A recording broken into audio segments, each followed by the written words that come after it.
All right, hello everybody, and thanks for following along. What you're looking at here is the Superlite coupe project in its natural habitat, which is this is the way I store the project during the week.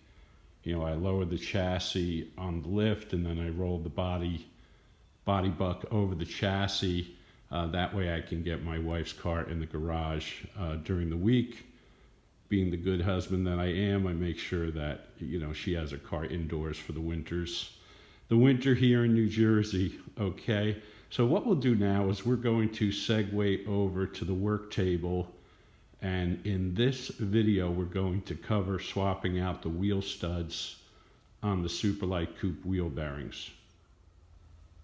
All right, well, we're looking at the front and the rear wheel bearings that come with the kit. These are from a C4 Corvette. And I have some wide wheels, the wheels that come with the kit. We'll take a look at them in another video. They're beautiful wheels from Forge Star. The fronts are either 9.5 or 10-inch wide, and the rears are 12-inch wide. And when you calculate the thickness of the brake rotors and the 1/2-inch thickness of the wheel hub, you really don't have a lot of threads left with the provided wheel lugs. Some people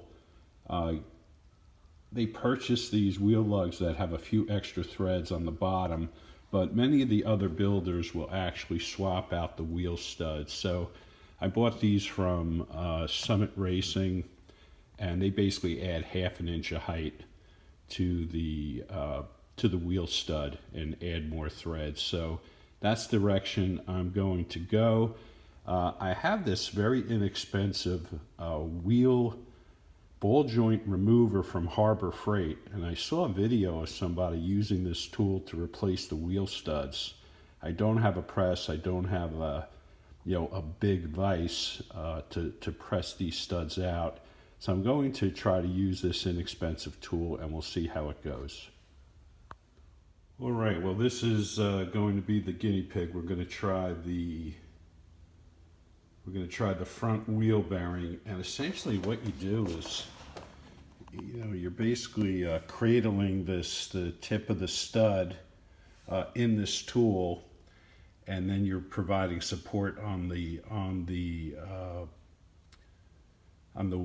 wheel bearing or the hub face, and then you tighten up this bolt, which then will apply pressure and press that stud out. At least in theory, that's the way it's going to work. Let's see if it does the job. All right, well, this is a little bit of a work in process video, and to me, it is starting to push that stud out without a lot of drama. A little bit of force, but all in all, it's working quite well. And and this tool was like 19 bucks. So to get a small press was like $85. To get a heavy duty vise was about 70 bucks. So this turned out to be a good approach. Hopefully the tool lasts to do all these studs, and I still need to use it to press the studs back in. And I'll remove the rest of these studs, and then we'll work on installing the studs back in the bearings. All right, well, here's a segment with the stud removed, and it worked like a charm. Didn't mark up the the plate too much. Well, it worked good. So we move on.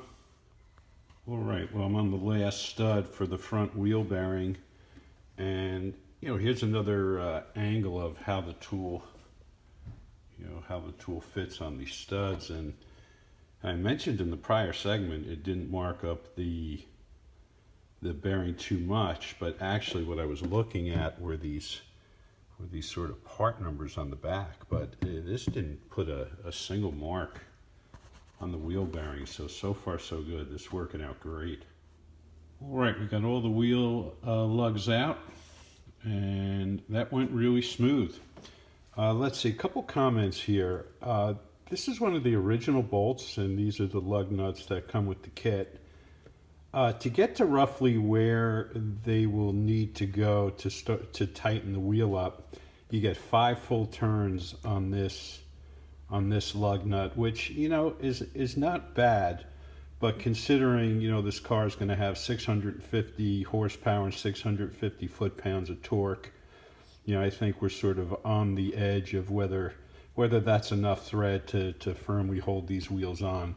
So these lugs that I'm using, you get 18 full turns, which really brings the bolt almost up to the top of the nut.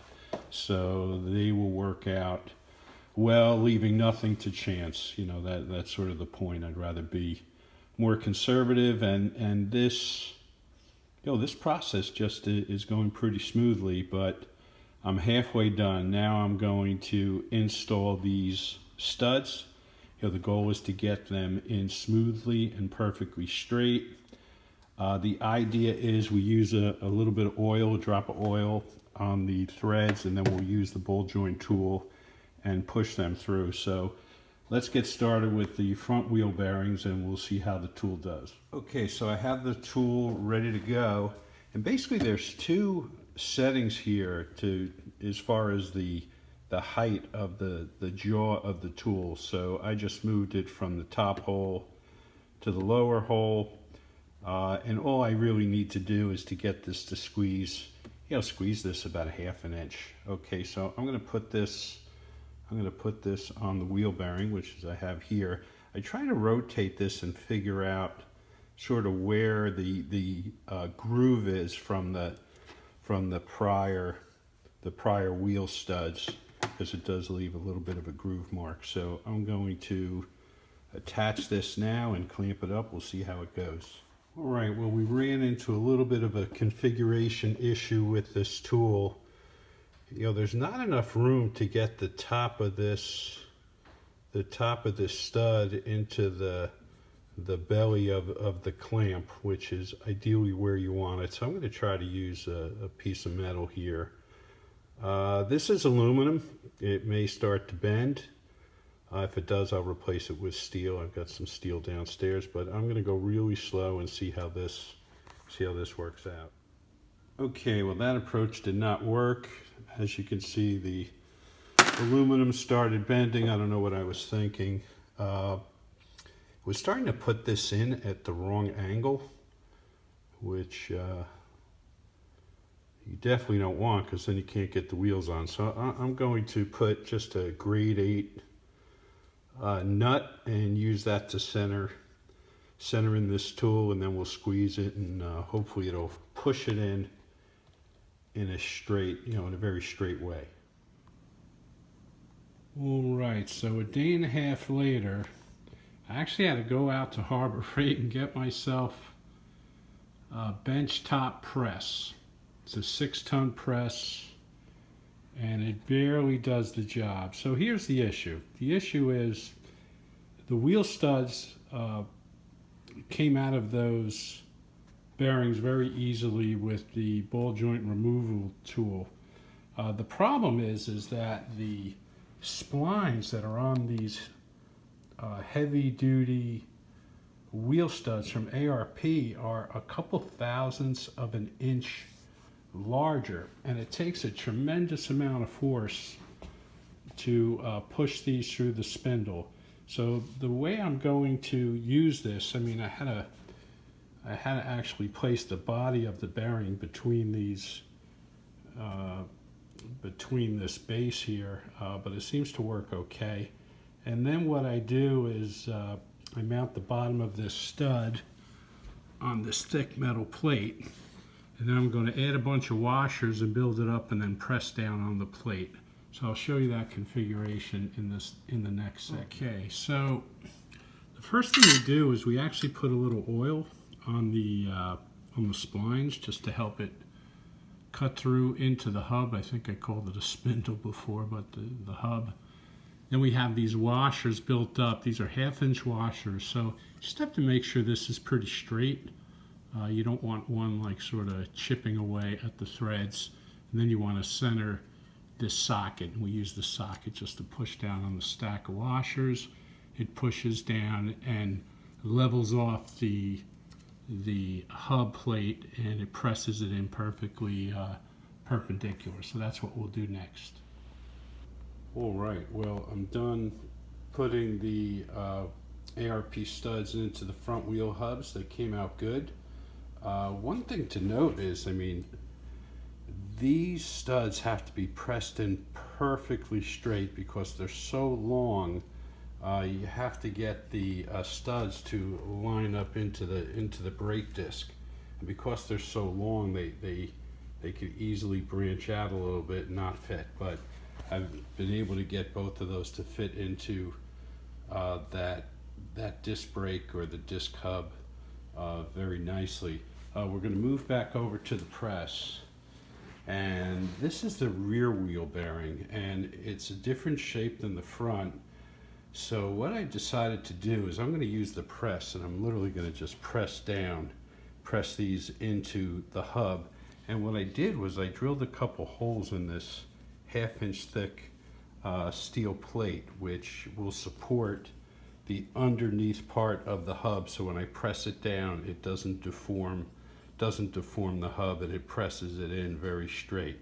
Okay, so I'll show you how this gets lined up in the press.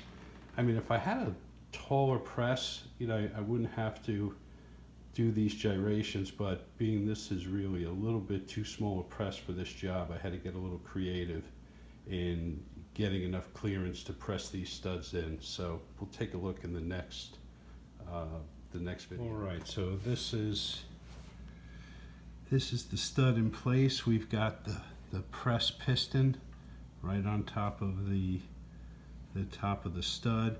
I also use a C-clamp to just secure this metal plate so it doesn't flex at all, and we get a good sturdy push of the stud right into the wheel hub. Okay, so we're going to insert this, then I'll show you what it looks like. Okay, so we got that first stud in, and I want to show a couple angles here just to show you how tight to the hub you want it. If you can get the edge of your fingernail, you know, between the top of the stud and the hub, it's no good. It has to be perfectly straight, otherwise you won't be able to get the hub with the lugs, with the studs, you know, through the disc brake. Okay, but this one looks really good, so I've just got to go really slow. I'll show you how I orientate the next stud with the tool into the press, and then we'll call it a wrap. Okay, so I took that 1/2 inch metal plate and I drilled 2 holes through it, and essentially that keeps these bolts totally perpendicular.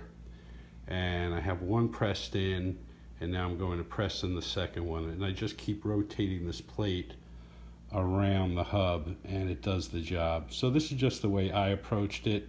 If I had a bigger press and a taller block, you know, I wouldn't have to think this through too hard. But that's really the moral of the story.